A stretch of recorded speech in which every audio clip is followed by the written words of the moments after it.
Hello everyone and welcome to the channel. I'm Emmanuel, I'm an airline pilot, and welcome to our after landing and parking tutorial in the Flight Sim Studios Boeing 727.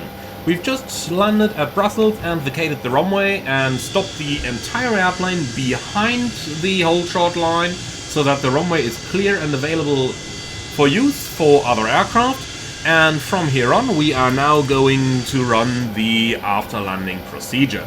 So we start at the very front of the flight deck and start over here by turning the anti-skid off, making sure that the auto brake selector is in the disarm position, and we are going to switch our transponder towards the on position. Turn off the ProArt and set the anti-ice as needed. Finally, moving a little bit further down, we've got our lights, so we're going to switch off the landing lights and we are going to switch off the strobe light. Moving further down on the panel, we are going to retract our flaps, and we can retract them all the way, although some operators had a philosophy of keeping them extended at 15 until entering the gate, but we can retract them all the way. Finally, also retract our speed brakes down here. Now, if you fly an airplane that has a weather radar installed, ensure that you turn the weather radar off at this point in time as well. Next, we are going to move back to the Flight Engineers panel, and over here we also have a couple of things to do. So we're going to start by ensuring that the essential power is selected to an operating generator. We're about to shut down engine number 3, so for this reason we're going to select, for example, engine number 2 up here. And then we can go ahead and select the synchronizer down to engine number 2 as well. We're about to start the APU, so let's go ahead and do that. And at the APU panel, select on, then select start, and we'll have the unit come up. So next up, we are going to ensure that ground mode is selected on the air conditioning panel, and we can already switch off the right hand pack in anticipation of the APU start being completed. Finally, we will turn off the gasper fan, and moving down to the hydraulics panel, we are going to open the brake interconnect system. Finally, crossfeed as necessary to remain the fuel load within limits, and turn off the boost pumps as necessary to reduce electrical load. So basically we only need a single pump per tank, so I'm only going to keep a single pump operating per tank over here. Alright, and with that we have completed our procedure. Now, 1 minute after we have brought our engines down to idle thrust or to thrust settings normally used for taxi, we can go ahead and shut down engine number 3. At this point, be aware though that you need to first select the essential power to another generator. So for example, generator number 2, as we have it right now. When that's done, we can shut down engine number 3 and electrical power will remain established. Okay, that stuff out of the way, let's go ahead and start taxiing to the gate. The remaining 2 engines will be more than sufficient in order to get us to the gate. In some cases, you can even go ahead and shut down another engine. However, I would personally not recommend to do that in Microsoft Flight Simulator. In the real airplane you can do it, but in Microsoft Flight Simulator you sometimes seem to encounter issues, especially when going uphill, that the airplane just does not have enough thrust available anymore. That might be a Flight Sim Studio 727 shortcoming, it might be an MSFS shortcoming, I can't say for sure, but it is something that you should keep in mind when you're operating the aircraft. Now the final thing over here, now that we're on the move into our stand, we can go ahead and, since the APU is running for more than a minute, we can turn on the engine 2 and APU bleed switches, and finally turn off one of the hydraulic B electrical pumps. Okay, let's go ahead and take any of the gates that we are going to find. So I will just take the next gate on our right hand side over here. Approaching the gate, we turn off all our taxi and turn off lights. Ensure the airplane is at a proper speed. And then start our turn into the gate.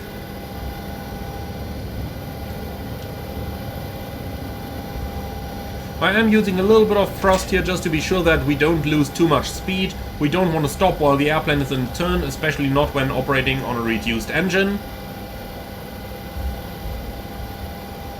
And here we go, approaching the gate. Number 963 it is.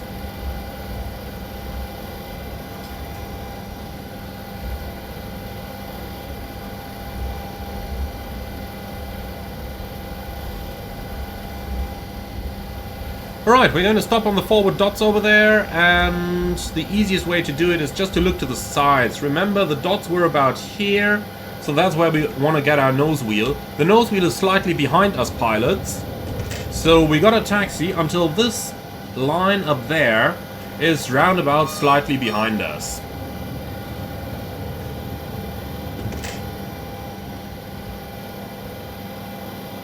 So probably something like this.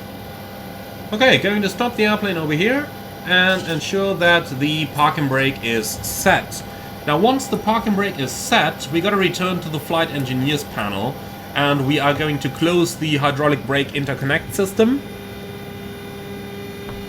We can change over to external power at this point if we want to. However, if we do, then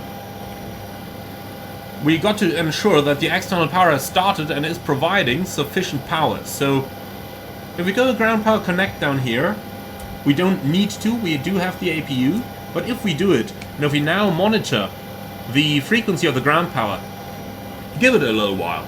We've connected the unit, and even though the AC connected light lights up over here, and even though we can turn the ground power switch on, you will notice that it does take quite a while until the unit actually provides us with good power. So the frequency is still increasing. Now it's stable. Now we can switch the essential power over to the external power, and now the aircraft is operating on external power, and we can go ahead and shut down the engine. As cooling requirement, operate them for at least 1 minute from the last moment you've used excessive thrust, and then shut down both remaining engines.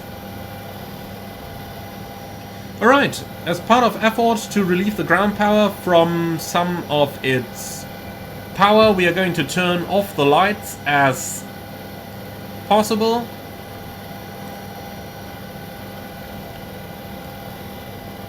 Does take a little while here, unfortunately, to do that in the simulator. But basically our goal from doing this is to reduce the electrical load on the aircraft as much as possible.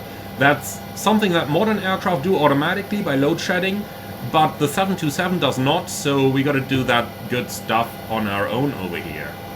Alright, another 4 on the flight engineers panel, and then we have it.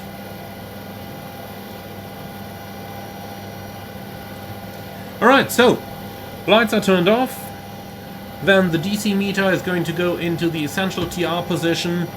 The engine bleed switches are all open. The packs are as needed.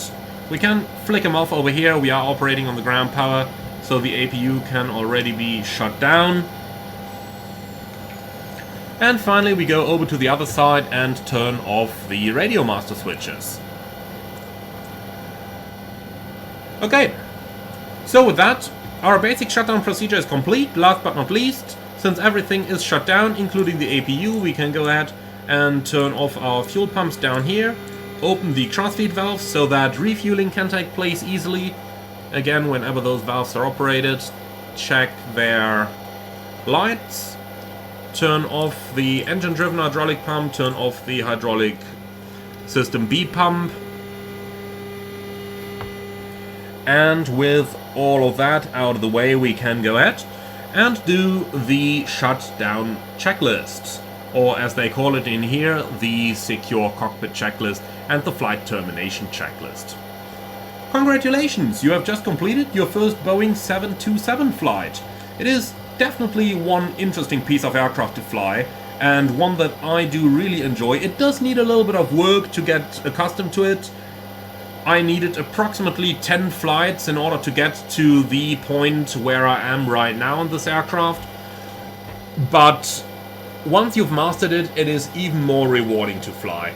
Now, you'll probably have to go back and forth doing the tutorial every now and again, but in my opinion, it's really worth it. You do really gain a lot from this aircraft, and it is just something completely different to fly.